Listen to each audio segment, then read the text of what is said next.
Hello everyone, I'm Anas Al-Awaidi, and the title or the topic for this lecture or session is Mitigating Risks in Vulnerable Populations in Clinical Trials. And it is part of the chapter that is ensuring participant safety and ethical integrity.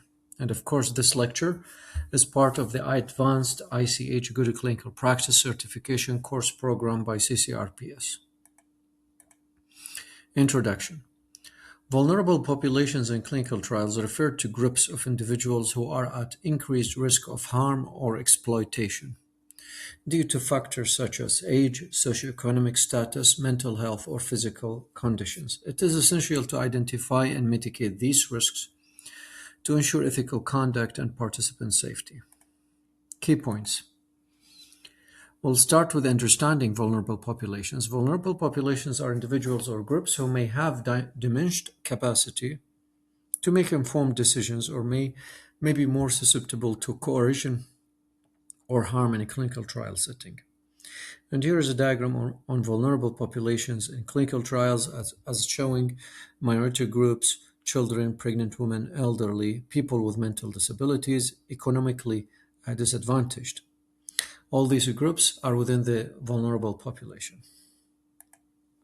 Types of vulnerable populations, again, children, lack of legal capacity to provide consent, pregnant women, potential risks to both the mother and fetus, elderly, may have cognitive impairments or comorbidities that increase risk. People with mental disabilities may not fully comprehend the risks and benefits of participation. Low income and economically disadvantaged may feel coerced to participate for financial compensation. Minority and marginalized groups may face barriers to understanding trial protocols or may be subject to exploitation. Example, a study involving new treatments for cancer might include elderly participants who are at higher risk of side effects due to age-related health conditions. Mitigating risks, managing risks, involves ensuring that informed consent is properly understood and that the study minimizes unnecessary risks to these participants or subjects. Another key point here, ethical considerations for vulnerable populations. The inclusion of vulnerable populations in clinical trials must always be ethically justified. Special care should be taken to ensure their protection while balancing the need for scientific research. And here is a diagram on ethical considerations in clinical trials. Ethical principles, respect for autonomy, ensure that participants or subjects or the patients who are participating understand the risks, benefits, and procedures of the trial. Beneficence, maximize benefits and minimize harm. Justice, ensure that vulnerable populations are not unfairly targeted or exploited. Example, a clinical trial for a new psychiatric drug must ensure that patients with mental disabilities fully comprehend the risks of the trial and are not coerced into participation by their caregivers or institutional settings. Another key point here, key strategies for managing risks in vulnerable populations. Mitigating risks involves proactive measures throughout the clinical trial process, from design to execution. And risk mitigation in clinical trials, as here clinical trial design, we have from top to bottom, tailored informed consent, independent oversight, minimize risk exposure, ongoing monitoring, equitable compensation, ending up with reduced risks for vulnerable populations. Risk mitigation strategies, informed consent process, ensure that the informed consent process is tailored to the needs of the vulnerable population. This may include simplified language, visual aids, or the involvement of a legal representative or guardian. Actually, in another resource or another lecture maybe, or other slides presentation, we reflected on the simplified language as a language of reading, level of reading of 6th to 8th grade. Anyway, independent oversight, independent ethics committees or IRBs, institutional review boards, or review boards should review the trial protocols, especially when involving vulnerable populations. Minimize risk exposure. Clinical trials should avoid procedures or interventions that are unnecessarily risky, particularly for vulnerable groups. Monitoring and safeguarding. Ongoing monitoring of participants to identify and address risks promptly, including regular assessments of physical and mental health. Equitable compensation. Ensure that compensation doesn't act as undue endorsement, especially for economically disadvantaged populations. Example: in a trial involving pregnant women, the risk of harm to both mother and fetus must be minimized by carefully choosing treatments, and ensuring informed consent includes discussions about these risks. Another key point here: regulatory guidelines for protecting vulnerable populations. Several regulatory bodies have established guidelines to ensure the ethical inclusion of vulnerable populations in clinical trials. And here's a diagram on regulatory framework for protecting vulnerable populations in clinical trials.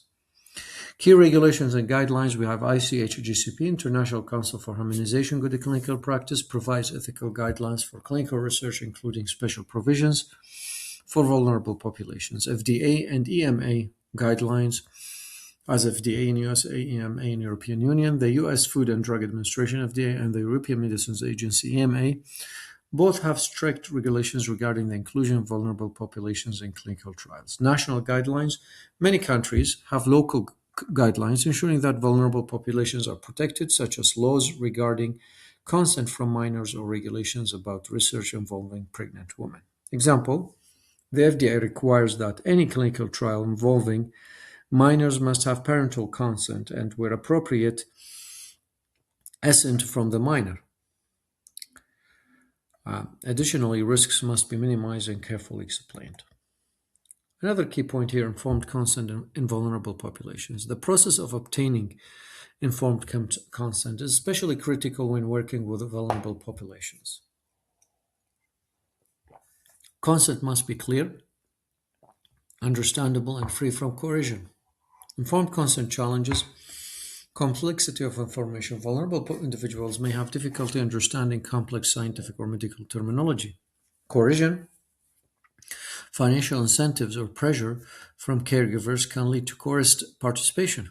Guardianship and proxy consent: for individuals who cannot consent for themselves, a guardian or legal representative must provide consent. Example here: in a study involving people with mental disabilities, the informed consent form may need to be simplified, and the legal guardian may need to give consent on behalf of the participant.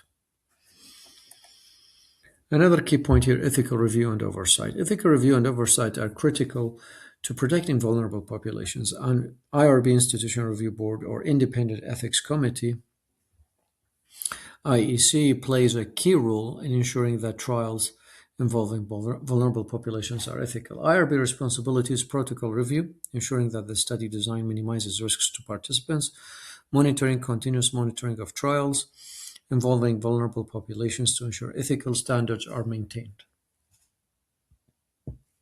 participant protection, assessing the adequacy of the informed consent process and the provision of appropriate safeguards. Example: an IRB reviewing a trial involving children will require detailed justification of why children are included and what measures will be taken to minimize risks to them. Training and education, another key point here.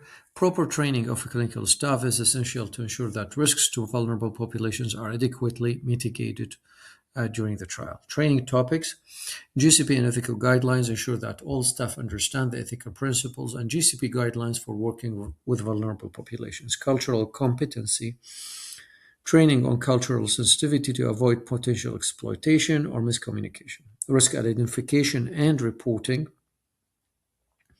risk identification and reporting ensure staff are trained to identify potential risks early and report them promptly. Example: a clinical trial involving low-income individuals may require additional cultural competency training for staff to understand the socioeconomic factors that could influence participation decisions. And next we have the summary tables. As here we have table on types of vulnerable populations, table on risk mitigation strategies, table on ethical guidelines for vulnerable populations, table on informed consent process for vulnerable populations, table on best practices for ethical oversight, and then MCQs or multiple choice questions in order to revise what we have covered through this lecture. Question 1. What are vulnerable populations in clinical trials at increased risk due to factors like age and socioeconomic status? And the answer is C, harm or exploitation. Question 2. Which of the following is not categorized as a vulnerable population in clinical trials? Will be D, healthy young adults. Question 3. Why is informed consent process critical for vulnerable populations? To ensure participants fully understand the risks and benefits. Question 4. What is the key role of an IRB in trials involving vulnerable populations? Would be C, reviewing protocols to minimize risks and ensure ethical standards. And question 5, which strategy helps mitigate or manage risk exposure in clinical trials involving vulnerable populations? Would be B, reducing unnecessary or risky procedures during the study, as B is the most appropriate proper answer within the 4 choices. And here we come to end of this lecture. Thank you very much and goodbye.